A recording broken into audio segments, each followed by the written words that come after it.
Olá pessoal, aqui novamente o Diego Araújo, professor de Química do curso Inauel, e hoje a gente vai trabalhar mais uma unidade da Química 1. Página 328, né? Essa unidade é um pouco extensa, então eu preferi trabalhar em duas pequenas aulas, tá certo? E para não ficar sobrecarregado, não ficar muito complexo o conteúdo, certo? Então, página 328, unidade número 3. Por acaso você já ouviu falar na distribuição eletrônica ou diagrama de Linus-Pauling? Ah, professor, é aquele negócio que a gente põe o número de elétrons do átomo e faz aquele negócio de 1s2, 2s2, 2p6, 3s2, 3p6? Eu tinha visto lá no primeiro ano do colegial. É exatamente isso. Então, o diagrama de Linus-Pauling é um recurso que a gente vai utilizar para caracterizar o elétron no átomo, distribuindo esses elétrons em níveis e subníveis. Então, se prepare para a aula de hoje que vocês aprenderão a utilizar esse diagrama. E o mais importante é aprender a fazer o diagrama, porque na hora da prova não teremos como consultá-lo. Primeiramente, a gente sempre começa com aquela revisão das aulas anteriores. Só para a gente lembrar e destacar algumas coisas que serão abordadas na aula de hoje, né? A gente viu na primeira aula que o átomo possui duas regiões, uma região nuclear e uma região periférica. O núcleo concentra praticamente toda a massa do átomo. A gente encontra lá os prótons e os nêutrons. Prótons são as partículas positivas do átomo, enquanto que os nêutrons não possuem carga. Já na eletrosfera, a gente encontra as partículas de carga negativa, os elétrons. E um detalhe importante é que os elétrons possuem praticamente massa desprezível. Só para a gente comparar, as massas de prótons e nêutrons é uma unidade de massa atômica, enquanto que a massa dos elétrons é 1 sobre 1840 unidades. Na segunda aula, a gente viu o seguinte, alguns conceitos relacionados à atomística. Então, vimos que o número atômico é o número de prótons que o átomo apresenta, é a identidade do átomo. E como o número atômico é a identidade do átomo, átomos que têm o mesmo número atômico, ou seja, o mesmo número de prótons, possuem ao mesmo elemento químico, enquanto que átomos que possuem números de prótons diferentes serão correspondentes a diferentes elementos químicos. A gente viu também o número de massa, que seria a somatória das partículas do núcleo. Lembra que o átomo concentra praticamente toda a sua massa no núcleo. Quem são as partículas no núcleo? Prótons e nêutrons. Somatória de prótons e nêutrons é o número de massa. E a gente viu também que os íons são espécies químicas eletricamente desequilibradas. A gente vai produzir um íon a partir da perda ou ganho de elétrons. Quando um átomo perde elétrons, ele tem um saldo de prótons maior. Consequentemente, o íon será positivo, chamado de cátion. Já quando o átomo ganha elétrons, ele terá uma quantidade maior de partículas negativas. É um íon negativo, é um ânion, certo? Mais um conceito importante que a gente viu também. A gente viu 4 conceitinhos que servem para a gente comparar átomos diferentes. Por exemplo, isótopos. Isótopos são átomos de mesmo elemento com um número de massa diferente. Isóbaros, átomos de diferentes elementos químicos, ou seja, diferentes números de prótons, diferentes números atômicos, mas mesmo número de massa. Enquanto que isótonos são átomos de diferentes elementos químicos, diferentes números de massa, diferentes números de prótons, mas mesmo número de nêutrons. E para finalizar, a gente viu os isoeletrônicos, que são espécies químicas com o mesmo número de elétrons. A gente pode colocar um cátion comparado com um ânion com um átomo neutro, um átomo neutro com um cátion, e assim por diante. E aí, a característica delas é mesmo número de elétrons. Na nossa aula de hoje, a gente vai estudar melhor a eletrosfera, que seria aquela região periférica onde a gente encontra os elétrons. Então, a gente vai estudar os números quânticos. O que são esses números quânticos?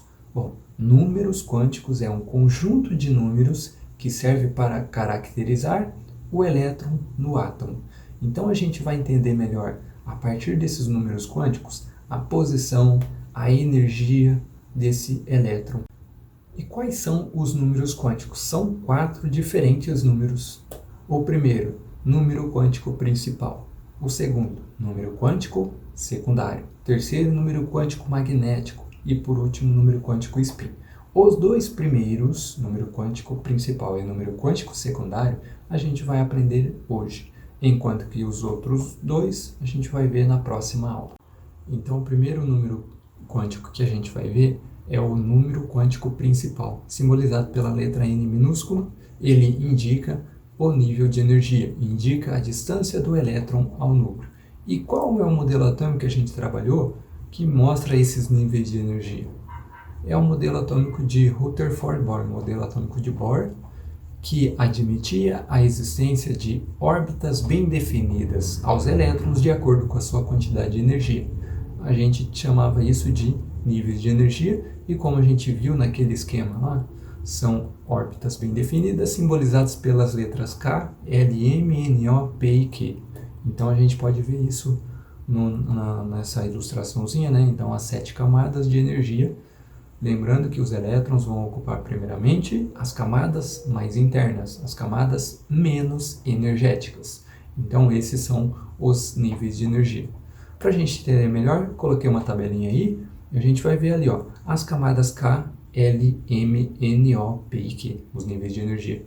E cada camada vai ser simbolizada por um número quântico principal, simbolizado pelo N. Então a camada K, primeira camada, número 1.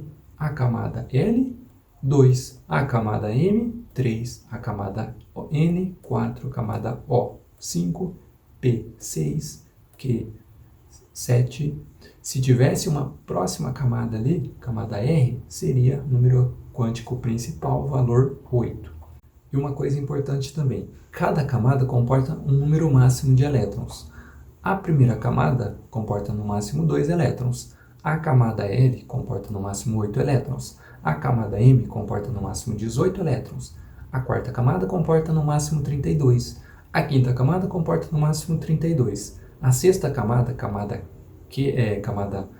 P, comporta no máximo 18 elétrons. A próxima camada, camada Q, comporta no máximo 8 elétrons. Isso é o número de elétrons que a gente vê na prática. Mas na teoria, a gente poderia colocar aqui que o número máximo de elétrons que uma camada pode comportar se dá pela pequena fórmula E2n ao quadrado, que ficou conhecida como lei de Rydberg. Então, 2n ao quadrado, o n é o número quântico principal. Então, por exemplo, camada 2, número quântico principal é igual a 2. 2 ao quadrado, 4, vezes 2, 8. Confirma 8 elétrons. Camada 4, 4 ao quadrado, 16, vezes 2, 32 elétrons. O máximo 32. Agora uma coisa interessante, camada 5. 5 ao quadrado, 25. Vezes 2, 50. Mas a gente vê que na prática comporta no máximo 32. A camada 6, 6 vezes 6, 36. Vezes 2, 72. Esse seria o máximo na teoria, mas na prática apenas 18 elétrons. Por último, a camada 7, 7 ao quadrado, 49, vezes 2, 98. 98 é o teórico, mas a prática seria apenas 8. E essa diferença entre a teoria e a prática a gente vai entender melhor quando formos fazer aquela distribuição eletrônica pelo diagrama de Linus Pauling que eu falei no começo da aula. Agora, o segundo número quântico é o número quântico secundário, também chamado de número quântico azimutal, e é simbolizado por essa letra L que a gente vê ali. Indica os subníveis de energia. Mas, professor, o que é um subnível de energia? Eu não tinha visto isso até agora. Então, quer dizer que a gente tem os níveis e depois também tem os subníveis? Me explica melhor isso daí. Na aula anterior, a gente tinha visto apenas os níveis de energia. Mas, aproximadamente em 1919, um cientista chamado Sommerfeld, que a gente vê ali na legendinha, descobriu que os elétrons estão localizados naqueles níveis, mas alguns níveis possuem subdivisões, que a gente vai chamar de subníveis. E quais são os subníveis conhecidos? São 4, como a gente pode ver ali naquela famosa tabelinha que a gente vai montar. S P, D e F. E é mesmo raciocínio, cada subnível vai corresponder a um valor de número quântico secundário. Quais são esses valores de número quântico secundário? O S tem número quântico secundário igual a 0. O P tem número quântico secundário igual a 1. O D tem número quântico secundário igual a 2. O próximo, que é o F, número quântico secundário igual a 3, seguindo essa sequência. Se tivéssemos um próximo subnível G, ele teria número quântico secundário igual a 4, certo? E o mesmo raciocínio para os níveis, a gente vai levar para os subníveis. Cada subnível tem um número máximo de elétrons. Então, o subnível S comporta no máximo 2 elétrons.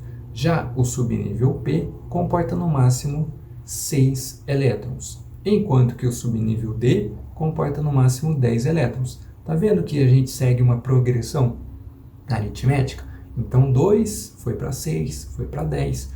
O próximo, subnível F, quanto que vai ficar então? 2, 6, 10, 14. 14, exatamente. Se tivéssemos subnível G, seria 18, certo? Então, esse é o número máximo de elétrons em cada subnível. Então, só para a gente juntar os dois, a gente tem os níveis de energia, as camadas, e nessas camadas a gente tem os subníveis, as subcamadas de energia. E vamos juntar esses dois conceitos, níveis e subníveis, para montar o diagrama de Linus-Pauling. Mas o que seria esse diagrama de Linus-Pauling? Então vamos começar de modo bem simplificado, né? A gente já sabe que os elétrons na eletrosfera estão localizados em níveis e subníveis. Mas como que a gente vai montar isso daí? Como a gente vai entender? Ah, tem 2 elétrons no nível tal, subnível tal. 6 elétrons no subnível tal, do nível tal. Então, para a gente entender isso melhor, a gente vai utilizar o diagrama passo a passo. Se você precisar retornar o vídeo, pode retornar e anotar no caderno. Só desse jeito que você vai aprender a montar o diagrama. Vamos tentar montar esse diagrama de Linus-Pauling, que também é chamado de diagrama das diagonais, certo? Primeira coisa importante, o diagrama de Linus-Pauling leva em conta a ordem crescente de energia, certo? Os elétrons vão ocupar, primeiramente, os níveis e subníveis menos energéticos. Os elétrons ocupam, primeiramente, os subníveis menos energéticos, tá bom? Agora algumas coisinhas importantes para a gente montar o diagrama. Ali a gente tem as 7 camadas, K, L, M, N, O, P e Q, representadas por seus números quânticos. Primeiramente a gente vai utilizar o seguinte: cada nível tem o seu número em subníveis. Cada nível tem seu número em subníveis. Então nível 1, um subnível. Nível 2, 2 subníveis. Nível 3, 3 subníveis. Nível 4, 4 subníveis. Nível 5, 5 subníveis. Nível 6, 6 subníveis. Nível 7, 7 subníveis. Isso na teoria, tá bom? Depois na prática a gente vai ver algumas pequenas diferenças que vai coincidir com aquele número máximo de elétrons em cada nível que a gente viu anteriormente, tá bom? Agora, se cada nível tem o seu número em subníveis, um nível não pode ter mesmo subníveis. Então não existe dois subníveis S em um mesmo nível, tá bom? Só para a gente tentar entender isso melhor. Então, camada 1, um subnível, que no subnível que vai ser essa? Vai ser o subnível mais simples que a gente tem, o menorzinho lá deles, é o subnível S. Nível 2, 2 subníveis, S e P. Nível 3, 3 subníveis, S, P e D. Nível 4, 4 subníveis, S, P, D e F. Nível 5, 5 subníveis, S, P, D e F e, se tivéssemos, seria o próximo, o G.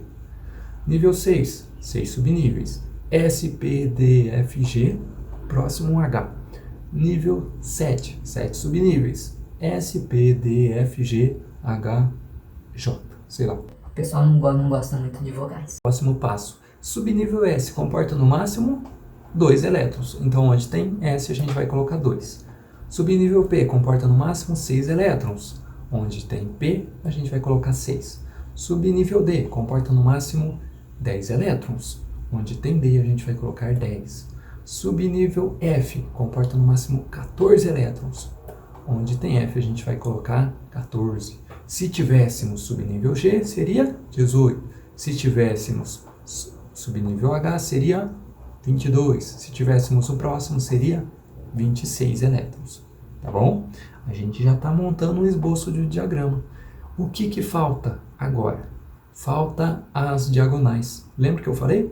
Diagrama de Linus-Pauling, também chamado de diagrama das diagonais. Então a gente tem o seguinte, traça uma diagonal ali, ó, 1S2. Depois, próxima diagonal, 2S2. Depois, 2P6, 3S2. Depois, 3P6, 4S2. Depois, 3D10, 4P6, 5S2. Depois, 4D10, 5P6, 6S2. Depois, 4F14, 5D10, 6P6, 7S2. Depois, 4F14, 6D10, 7P6.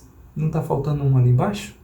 A gente falou que só tem apenas 7 camadas. Mas se tivesse a próxima camada, camada 8, a gente teria depois do 7P6, 8S2. E assim por diante. 5G18, 6F14, 7D10, 7D10, 8P6, 9S2. A gente para por aqui porque na prática não existem elétrons suficientes para preencher completamente estas camadas. Por isso que a gente fala que o número de elétrons na prática é diferente do número de elétrons totais nesses níveis e subníveis mais externos na teoria. Então a gente vai pegar alguns exemplos para entender como esses elétrons estão distribuídos, né? Coloquei o diagrama ali do ladinho, conforme a gente montou, e agora eu só deixei ali no diagrama apenas os elétrons possíveis, né, na prática, tá bom? Então eu tirei aquela parte da teoria ali,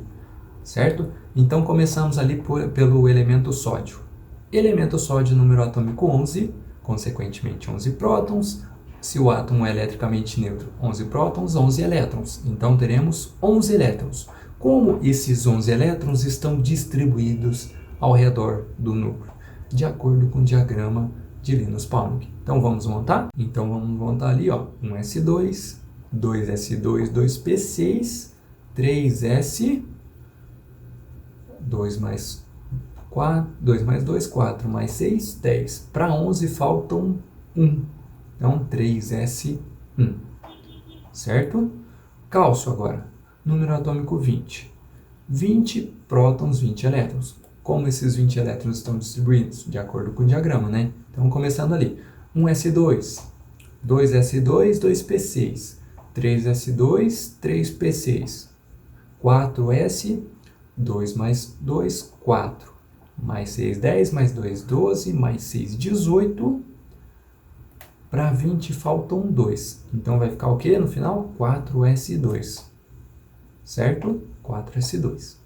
Então, essa é a distribuição de elétrons do cálcio. Diagrama de Linus-Pauling. Flúor, número atômico 9, 9 elétrons. Começando ali, 1S2, 2S2, 2P. Para 9, ó, 2 mais 2, 4. Para 9 faltam 5. Então, 2P5. Ferro, número atômico 26. 26 prótons, 26 elétrons. 26 elétrons. 1S2, 2S2, 2P6, 3S2, 3P6, 4S2. Depois do 4S2 vem quem? Vem 3D. Bom, 2, 4, 10, 12, 18, 20. Para 26 faltam 6. Então a gente termina com 3D6. Tá dando para entender isso? No final a gente tem que diminuir o número de elétrons. Por quê? A gente tem que aquele número que a gente vê no diagrama é o número máximo de elétrons que o subnível pode comportar. Mas ele não precisa comportar esse número máximo de elétrons. Ele pode comportar uma quantidade menor, tá bom? Mas a gente vai preenchendo primeiramente os elétrons, os subníveis menos energéticos, conforme o diagrama de Linus-Pauling. Próximo, para finalizar, o potássio, número atômico 19. 19 prótons, 19 elétrons. Vamos ali. 1S2, 2S2, 2P6, 3S2, 3P6, 4s, 2 mais 2, 4, mais 6, 10, 12, mais 6, 18, para 19 falta 1. Então vai ficar o quê? 4s1.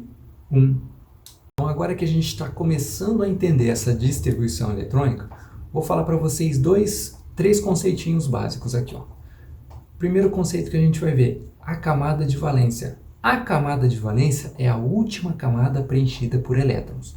Então, vai ser a última camada naquela distribuição eletrônica, certo? Ali no ferro, qual é a maior camada? Camada de valência, camada mais externa.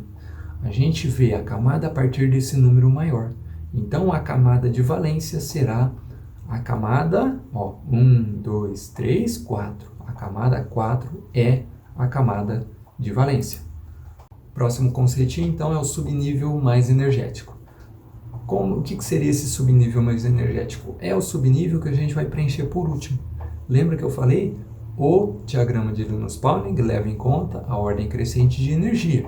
Então, os elétrons vão ocupar, primeiramente, os subníveis menos energéticos. Então, vai lá do menos energético até chegar no mais energético, tá bom? Então, no caso ali, no nosso exemplo do ferro, o mais energético é o subnível que foi preenchido por último. Então, nesse caso, é o subnível D do nível 3, tá bom? É o subnível D da terceira camada, tá bom? Para finalizar isso, temos o elétron de diferenciação. O que seria esse elétron de diferenciação? É o último elétron que entrou no átomo, ou seja, a gente foi colocando elétron por elétron, seguindo a ordem crescente de energia. O último elétron que entrou ali é o elétron de diferenciação. E esse último elétron, ele está localizado no subnível mais energético. Então, qual é o subnível mais energético nesse exemplo? É o 3D. Então, são 6 elétrons do subnível 3D. O mais energético deles é aquele último que entrou, ou seja, é o sexto elétron, tá bom? Então, o subnível mais energético, o elétron de diferenciação está localizado dentro do subnível mais energético. É o último elétron do subnível mais energético. Uma pequena observação aqui, ó. O ferro tem a sua distribuição eletrônica, né? E a gente observa o seguinte nessa distribuição eletrônica, que começamos pela camada 1, depois camada 2, depois camada 3 e a gente pulou para a camada 4. E depois a gente retornou para a camada 3. Por que isso acontece? É porque o diagrama segue exatamente a ordem crescente de energia. Então, juntando níveis e subníveis, a gente tem que a ordem crescente é essa. 1s2, 2s2, 2p6, 3s2, 3p6, 4s2, depois 3d6, tá bom? Então, 3d é mais energético do que o 4s, mas não é o mais externo, tá bom? Então, a gente chama isso de ordem energética, seguindo exatamente o que o diagrama mostrou, tá bom? Se você quiser separar aquilo lá e depois separar por camadas, a gente separa da seguinte maneira. Então, a camada 1, 1s2, camada 2, 2s2, 2p6, camada 3, 3s2, 3p6, 3d6, camada 4, 4s2. Essa separação por camadas a gente vai chamar de ordem geométrica, tá bom? Ordem geométrica. Agora tem uma novidade aí, ó. Como que faz a distribuição de elétrons nos íons? A gente tem que lembrar um pouquinho melhor esse conceito dos íons. Bom, a gente viu lá que os íons são espécies químicas eletricamente desequilibradas, resultantes da perda ou ganho de elétrons pelos átomos, tá bom? Então a gente vai ter que usar esse conceito para entender a distribuição eletrônica dos íons.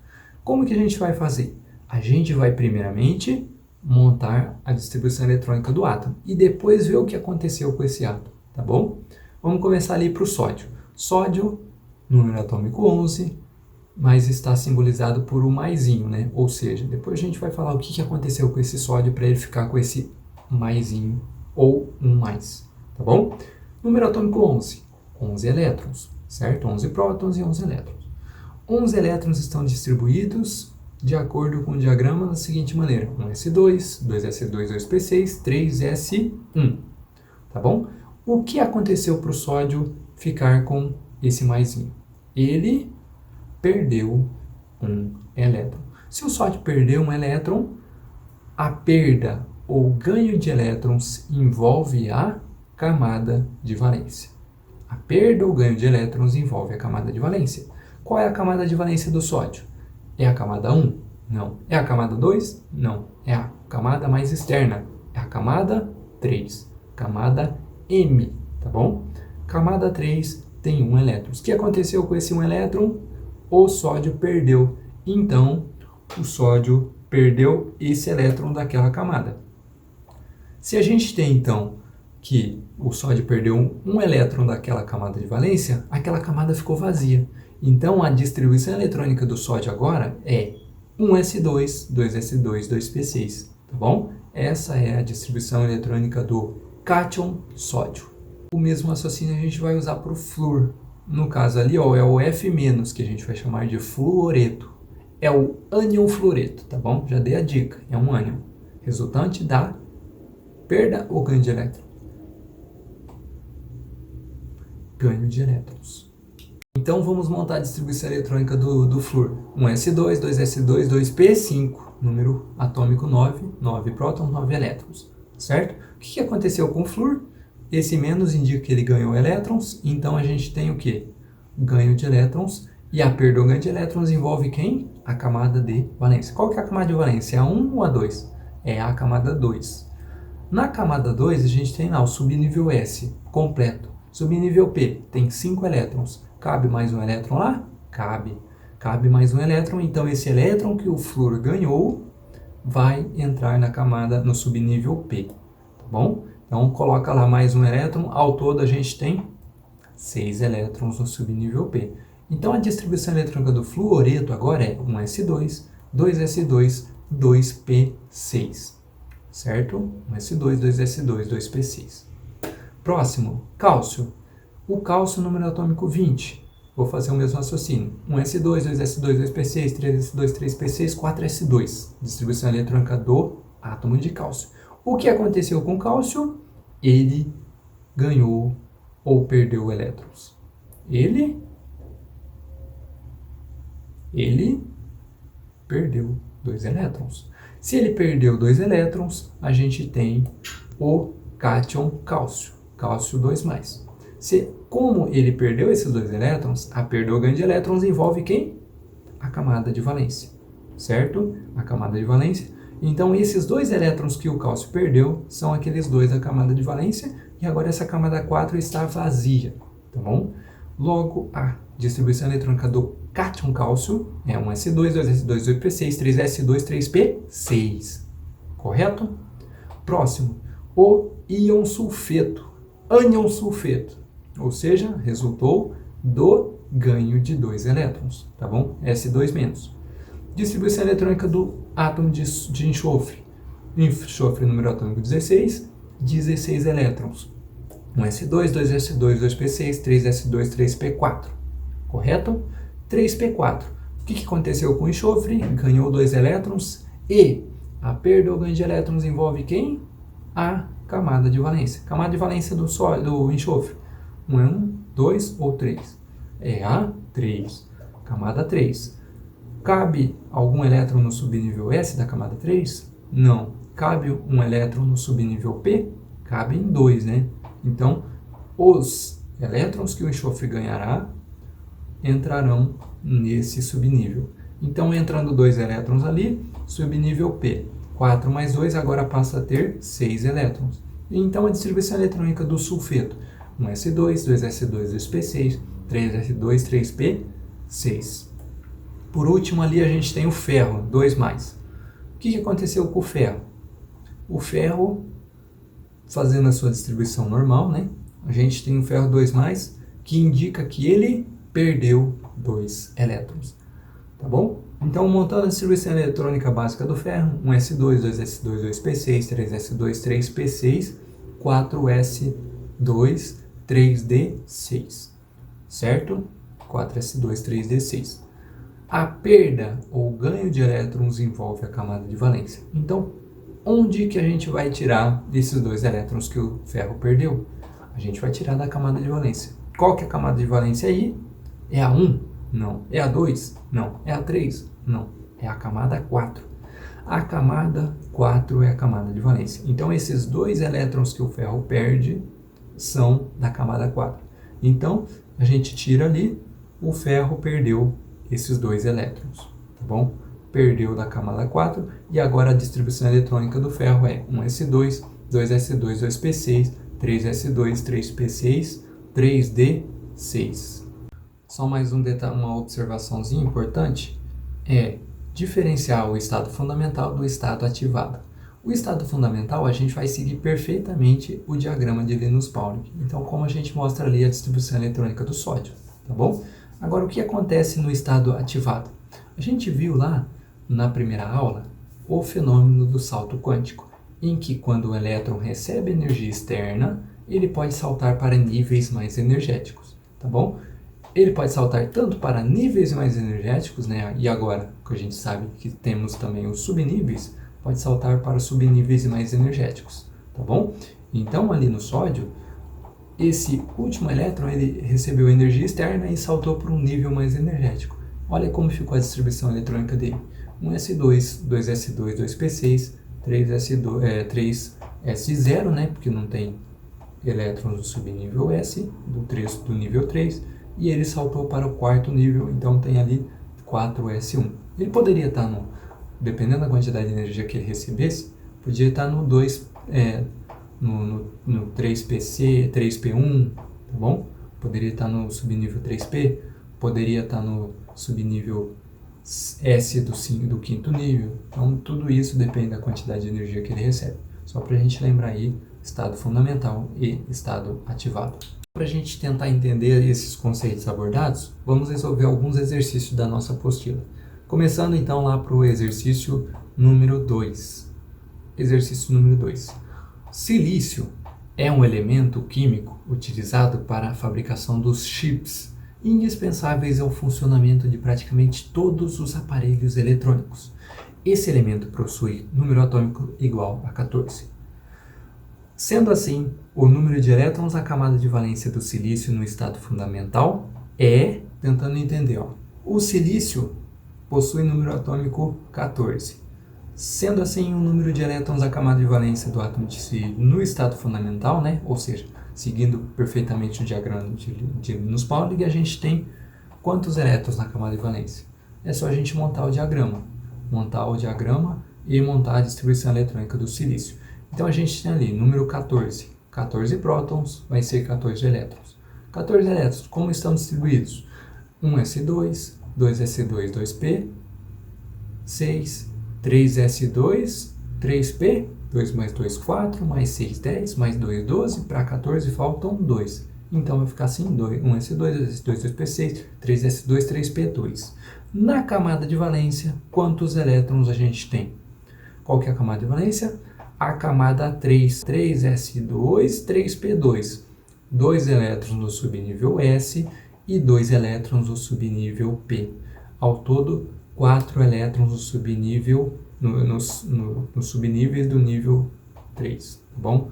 4 elétrons na camada de valência, a resposta à letra D. Uma observação importante aqui. Tem que tomar cuidado. Quando ele vai falar o número de elétrons da camada de valência, não vai pensar que é o número de elétrons do último subnível. Aí tem que olhar para toda essa camada, tá bom? A camada corresponde aos subníveis S e P dessa camada 3, tá bom? Guardem isso e tentem resolver outros exercícios. Próximo exercício vai ser ali o número 3. O fenômeno da supercondução de eletricidade, descoberto em 1911, voltou a ser objeto de atenção no mundo científico com a constatação de Bernoulli e Miller de que materiais cerâmicos podem exibir esse tipo de comportamento, valendo um prêmio Nobel a esses dois físicos no ano do meu nascimento, 1987. Ô, professor, está ficando velho. Fazer o quê, né? Um dos elementos químicos mais importantes na formulação da cerâmica supercondutora é o ítrio, que está mostrando a sua distribuição eletrônica abaixo. 1s2, 2s2, 2p6, 3s2, 3p6, 4s2, 3e10, 4p6, 5s2, 4d1. O número de camadas E o número de elétrons mais energéticos para o ítrio serão respectivamente. A gente já tem a distribuição eletrônica, então o exercício já deu essa dica pra gente, né? Montou toda a distribuição eletrônica, basta a gente aplicar os conceitos. Número de camadas. Quantas camadas? Olha ali, camada 1, olha a camada 2, a camada 3, a camada 4 e a camada 5, tá bom? 5 camadas. Sabendo disso, pessoal, olha aí, a gente já elimina a amor, elimina a cebola e elimina a elefante. A gente fica na dúvida entre bosque e dado, tá bom? Próximo passo, número de elétrons mais energéticos. Quando a gente fala número de elétrons mais energéticos, é um número de elétrons no subnível mais energético, tá bom? Qual é o subnível mais energético? É o subnível D, do nível 4, tá bom? Conforme a distribuição eletrônica perfeitamente representada. O subnível mais energético D, o nível 4, tá bom? Quantos elétrons no subnível D? 1. Então, nossa resposta, letra B de Bosque. 5 camadas e 1 elétron no subnível mais energético. Por hoje é só isso mesmo, tá bom? Então, espero que tenham entendido bem esses dois números quânticos, principal e secundário, e a nossa principal parte da aula, que foi a distribuição eletrônica e a montagem do diagrama de Linus-Pauling, tá bom? Essa parte de diagrama de Linus-Pauling é extremamente importante para a gente entender os próximos conteúdos, não só o conteúdo de números quânticos, como também distribuição eletrônica e tabela periódica, e a distribuição eletrônica relacionada às ligações químicas, que a gente vai ver mais para frente. Qualquer dúvida, me procurem pelos endereços que eu disponibilizei aí, ou podem mandar mensagem para o pessoal lá do cursinho, que eles dão um jeito de fazer essa mensagem chegar até mim. Tchau para vocês, obrigado pela atenção, se preparem para a próxima aula e bons estudos.